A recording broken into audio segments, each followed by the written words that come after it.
We are going to dig in not only one, but two operator pads for tilt-away gates, also known as a vertical pivot. Yes, we're gonna dig in two giant pads. These pads are huge. They're gonna take about 10 yards of concrete total. What are we doing? So we're making a rebar mat. Yep. This thing is like huge. It's because the pad's gonna be huge. Have you ever seen a tilt-away gate? Number 4 rebar. In case you didn't know what number 4 is there a number 2? Is there a number 3? Number 4 is half-inch rebar. Number 4. So these all have to be a 6-inch square space because that's what specs call for. Our pad's gonna sit here. It's gonna be 4 feet wide. It's gonna be 11 feet long. We're gonna pull elevation from here and copy it over here. To find that elevation, we're gonna use our Hilti laser level. Hilti is not a sponsor of our channel, but they do make some really awesome tools. And if you're in the market for a laser level, I would definitely get one of these. So the transmitter emits a beam, and then this is the receiver. So it receives the beam, and then I slide it up or down based on what this thing tells me. Since we want the top of our pad to be at this elevation right here. So we're gonna put our stick there. So it's telling me to go down. So I am dead level. So from here, we know how thick we want our pad. We want our pad 24 inches thick. So we're gonna move this thing up 2 feet. We're gonna move it to 5'4". So now we're gonna mark out our rectangle of our pad, and then we're gonna start shooting in our elevation with that.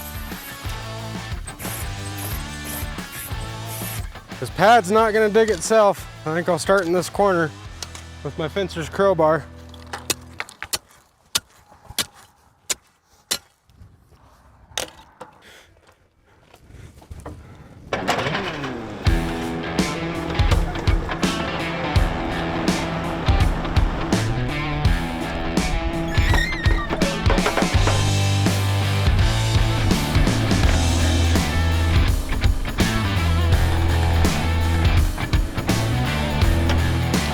Andrew is using this to develop our base grade. How far we're gonna stop digging at. That's what we're doing.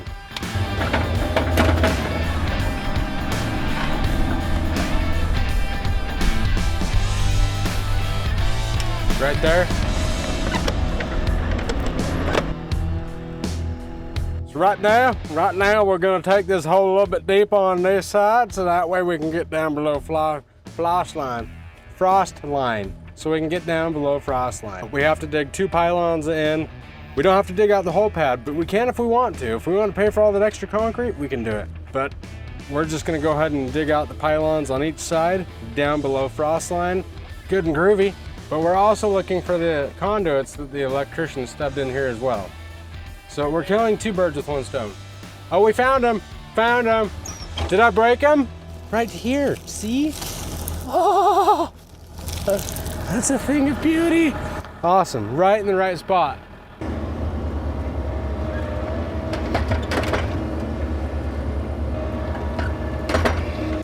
I dug this whole thing with a shovel and a bar. I didn't give up though. Hey. What are you doing? I ain't kidding, I dug it with a shovel.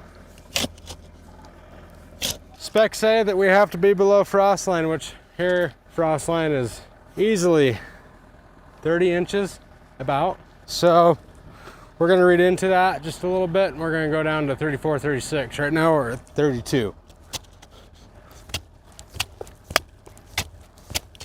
Now that I just got done digging this giant hole, we're gonna jump jack this. So we're gonna pack it back in.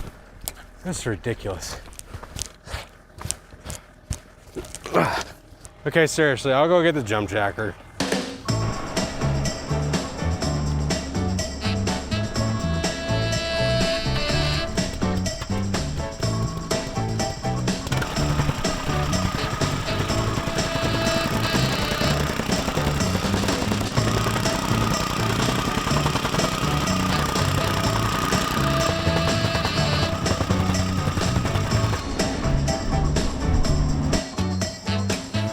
So we're like right there.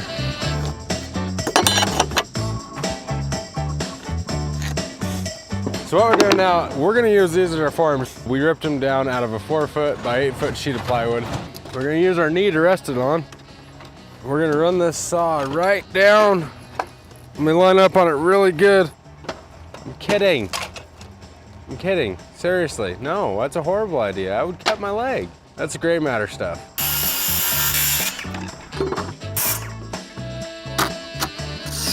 Holy guacamole, that's form?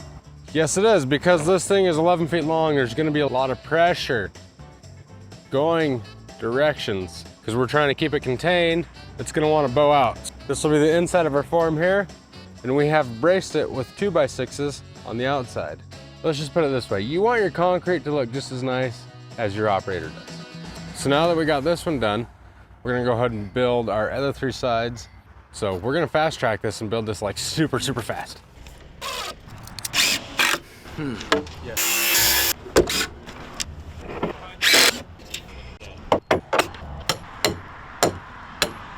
Tap me out, I'm way too hot.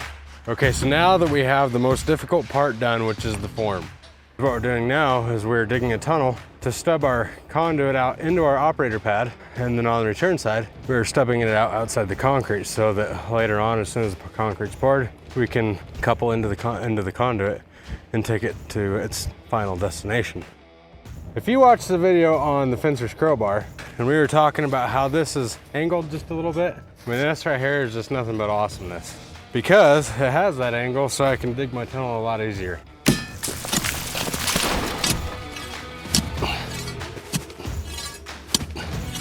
Houston, we have penetration. So my conduit area is right here. Right now it's just a rough in, because I can take these and move them wherever I want because the pad's so huge.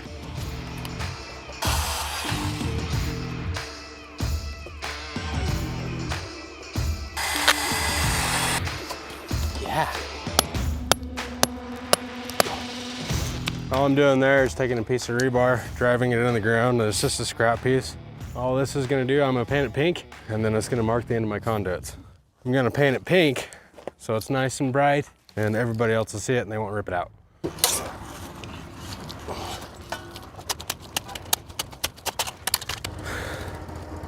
Yep.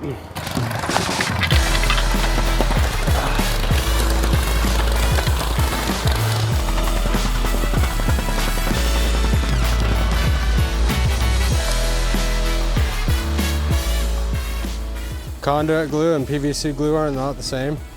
One's meant for conduit, one's meant for PVC. Tape the end of the conduit. See, it takes like a couple minutes. So when you do your stub ups, okay, conduit's cheap, and the longer you have it, the easier it is to move it in the concrete. So definitely more is better. Give yourself plenty of room to play with when you're pouring the concrete. So let's go over our conduits we need in this particular operator. We have power, communication, spare 1, spare 2, both 3/4 inch. This direction, going into the facility, the compound. We got 2 1/2 inchers going in. We got a photo eye and we have a free exit loop. Going that way, we have 1 1/2 inch spare, a 3/4 inch keypad, and a 1/2 inch obstruction loop. So now that we got all that done, and we got these conduits in the general area of where we want them, in between all 4 of our lines, we're gonna take our wire out.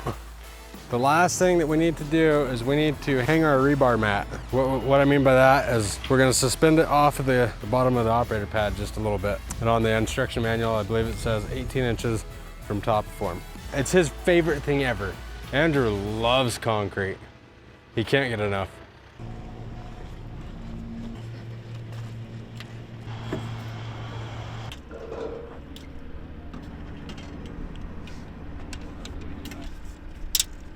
All right, so we got our cage in place here. As you can see, there's a grounding rod so that way we can go ahead and ground the operator. I didn't want to scratch my safety glasses and I want to be real safe, okay?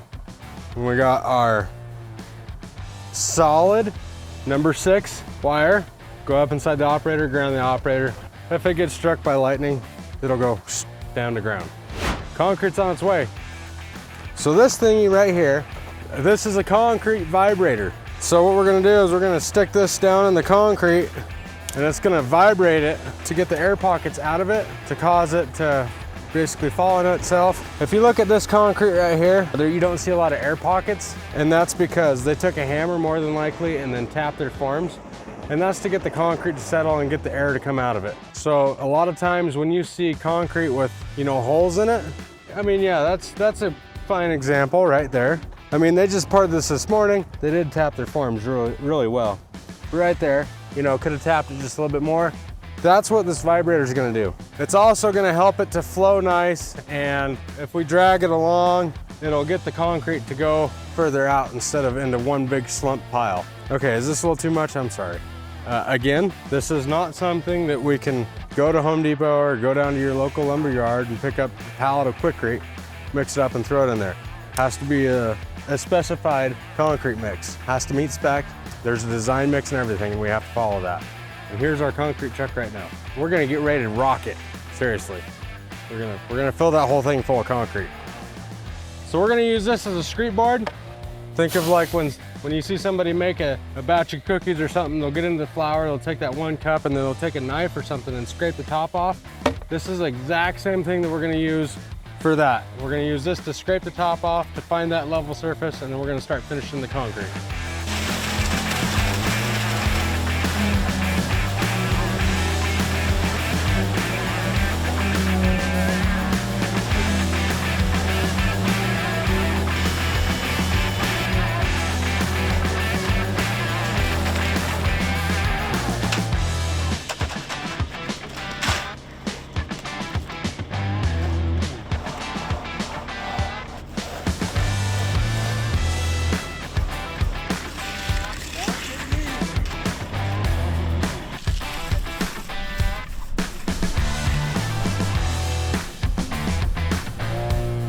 Hey, guess what? We got a nice operator pad right here. So now our concrete's cured and it's been about 12 hours. We can go ahead and strip all of our forms and see what kind of concrete we're left with. Now, there's some anxiety when we're doing this because we don't know what we're gonna get. Because we don't know if it's gonna be good or if we're gonna have a whole bunch of holes. Since we vibrated it, we're really expecting that we're gonna have a nice, clean, flat surface. So here we go.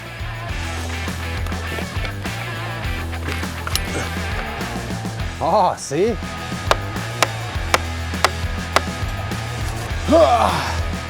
You notice how the wood grain is stamped into the concrete because it was vibrated so well? And there's not a ton of air bubbles. So that just shows how well this concrete was vibrated, that we got a lot of that air out. Job well done. As we were saying, this is gonna be a tilt-away gate. So what's gonna happen is the gate's gonna pick up and the end of the gate's gonna come in somewhere right in here because the whole gate, like your elbow, is gonna pivot. So the top end of the gate is gonna come back up in here somewhere. So we're gonna sneak all the wires up into that electrical cabinet for it. This operator is gonna come with a piece of flat bar welded to the bottom. We'll bolt down here and we'll do the same in front. Like right here and right here. Actually, you should just go watch that video and see the rest of the install for yourself. Click here to see that amazing piece of content. Okay, there you have it. Till next time, you have a good dang day.